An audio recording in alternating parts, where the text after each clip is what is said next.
आणि बातमीपत्राच्या सुरुवातीलाच एक मोठी बातमी आहे। महिला डॉक्टर आत्महत्या प्रकरणामध्ये मुख्य आरोपी गोपाल बदने अखेर पोलिसांसमोर शरण आलाय। आज गोपाल बदनेला कोर्टामध्ये हजर केलं जाणार आहे। रात्री उशिरा बदनेचं मेडिकल देखील पूर्ण झालंय। महिला डॉक्टरच्या आत्महत्येनंतर बदने हा फरार होता। दरम्यान या महिला डॉक्टरच्या आत्महत्येवरून सध्या राज्यामध्ये जोरदार राजकारण देखील रंगलंय। आता बदनेला किती दिवसांची कोठडी मिळणार हे पाहणं देखील महत्त्वाचं असणार आहे। काल रात्रीच्या सुमारास त्याची आरोग्य तपासणी करण्यात आलेली आहे आणि आज त्याला कोर्टात हजर केलं जाण्याची शक्यता आहे। तर या आत्महत्या प्रकरणामध्ये फरार असलेला निलंबित पीएसआय गोपाल बदने अखेर पोलिसांसमोर शरण आलेला आहे। त्याचं शेवटचं लोकेशन हे पंढरपूरमध्ये पोलिसांना आढळून आलेलं होतं आणि त्याच्या शोधासाठी पोलिसांची पथकं देखील रवाना झालेली होती। मात्र अखेर काल रात्रीच्या सुमारास तो फलटण ग्रामीण पोलिसांसमोर शरण आलेला आहे आणि आता आज त्याला कोर्टात हजर केलं जाण्याची शक्यता आहे। यावेळी कोर्ट त्याला किती दिवसांची कोठडी सुनावतं हे पाहणं देखील महत्त्वाचं असणार आहे। फलटणमधील महिला डॉक्टर आत्महत्या प्रकरणामध्ये ही मोठी अपडेट आपण पाहतोय।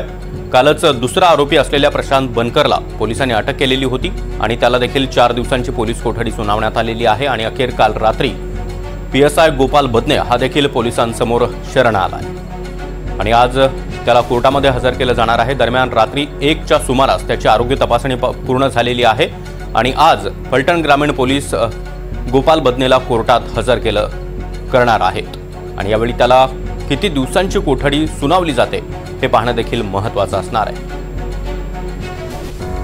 गेल्या 2 दिवसांपासून हे प्रकरण अत्यंत गाजलेलं होतं आणि अखेर आता गोपाल बदने पोलिसांना शरण आलेला आहे। या संदर्भात अधिक माहिती देण्यासाठी आमचे प्रतिनिधी राहुल कुलकर्णी आपल्यासोबत आहेत। राहुल, काल अखेर गोपाल बदने शरण आलेला आहे, नेमकं रात्रीच्या सुमारास काय घडलं?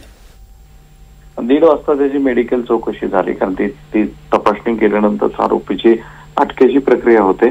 त्यावेळेला माध्यमाशी बोलताना ते एक वाक्य बोलला की माझा कायदा आणि पोलीस यंत्रणेवरती विश्वास आहे आणि त्याप्रमाणे मी शरण आलोय। एक झालंय की बदने शरण आल्यामुळं ह्याच्यात बदनेची नेमकी भूमिका काय आहे, फिट अनफिट सर्टिफिकेटचा नेमका वाद काय होता, या सगळ्या संदर्भामध्ये आता चौकशीला एक दिशा येईल। त्यातले दोन्ही मुख्य आरोपी बनकर आणि बदने दोघांनाही अटक झाल्यामुळं, दोघेही स्वतःहून पोलिसात हजर झाल्यामुळं पोलिसांचं तपासाच्या दृष्टीनं काम सोपं झालंय। त्याच रुग्णालयासमोर की जिथे एक कार्यक्रम होणार होता देवेंद्र फडणवीस यांचा, कारण आज तिथे महत्वाच्या प्रशासकीय इमारतीचा लोकार्पण सोहळा आहे। फलटण ग्रामीण पोलीस स्टेशन, फलटण शहर पोलीस स्टेशन सह विविध इमारतीच्या बांधकामाचा लोकार्पण सोहळा, त्यापैकी रुग्णालयाच्या समोर असलेला जो कार्यक्रम आहे तो स्थगित करण्यात आलेला आहे, पण उर्वरित ठिकाणचे कार्यक्रम मात्र होतील। देवेंद्र फडणवीस हे आज तिथे पोहोचणार आहेत आणि ते आपल्या भाषणामध्ये या सगळ्या संदर्भामध्ये काय बोलतात, खास करून राज्यभरातल्या डॉक्टरांचा ज्या पद्धतीने पोलीस आपल्यावरती दबाव आणतात आणि आम्हाला खोटी प्रमाणपत्र द्यायला भाग पाडतात, याबद्दलचा आता भाव व्यक्त होतोय। त्याच्याबद्दल काही धोरणात्मक गोष्टी देवेंद्र फडणवीस जाहीर करतात का, ते पाहावे लागेल असं दिसतंय सर।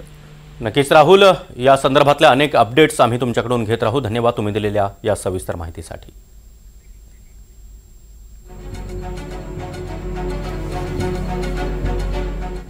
तर याच प्रकरणामधील दुसरा आरोपी प्रशांत बनकरला आता 4 दिवसांची पोलीस कोठडी सुनावण्यात आलेली आहे। तर पीएसआय गोपाल बदने हा देखील आता पोलिसांसमोर शरण आलेला आहे। महिला डॉक्टर आत्महत्या प्रकरणी आरोपी प्रशांत बनकरला पोलिसांनी बेड्या ठोकल्या, त्यानंतर त्याला आता 4 दिवसांची पोलीस कोठडी सुनावण्यात आली आहे। त्यामुळे तो 28 ऑक्टोबरपर्यंत पोलीस कोठडीत असणार आहे। सातारा ग्रामीण पोलिसांनी ही कारवाई केली आहे। प्रशांत बनकरनं महिला डॉक्टरचा शारीरिक तसंच मानसिक छळ केल्याचा आरोप या डॉक्टरने लिहिलेल्या सुसाइड नोटमध्ये करण्यात आलेला आहे।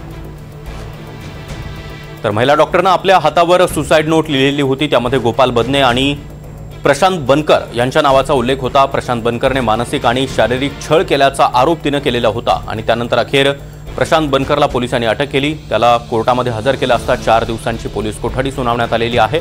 28 ऑक्टोबरपर्यंत प्रशांत बनकर हा पोलीस कोठडीत असेल। तर या सगळ्या पार्श्वभूमीवर मुख्यमंत्री देवेंद्र फडणवीस आज फलटण दौऱ्यावर असणार आहेत। कृतज्ञता समारंभासाठी मुख्यमंत्री देवेंद्र फडणवीस हे फलटण दौऱ्यावर आहेत, मात्र पोलीस ठाण्याच्या उद्घाटनाचा कार्यक्रम रद्द करण्यात आलेला आहे। देवेंद्र फडणवीस आजच्या दौऱ्यामध्ये या प्रकरणासंदर्भात काय बोलतात हे पाहणं महत्त्वाचं असणार आहे। मात्र हे प्रकरण जेव्हा घडलं आणि समोर आलं तेव्हा लवकरात लवकर आरोपींना अटक केली जाईल आणि कठोरातली कठोर शिक्षा त्यांना केली जाईल असं आश्वासन फडणवीसांनी दिलेलं होतं। त्यामुळे आज या प्रकरणामध्ये फडणवीस काय बोलतात हे पाहणं देखील तितकंच महत्त्वाचं असेल।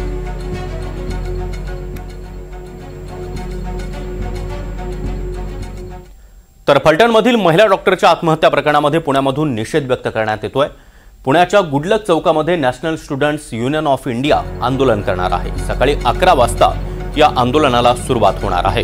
त्यामुळे आता हे प्रकरण राज्यभरामध्ये तापताना दिसतंय, कारण पुण्यामध्ये देखील या संदर्भात आंदोलन केलं जाणार आहे। काँग्रेसची विद्यार्थी संघटना असलेली national students union of India ही देखील पुण्यामध्ये गुडलक चौकात आंदोलन करणार आहे। सकाळी 11 वाजता या आंदोलनाला सुरुवात होईल।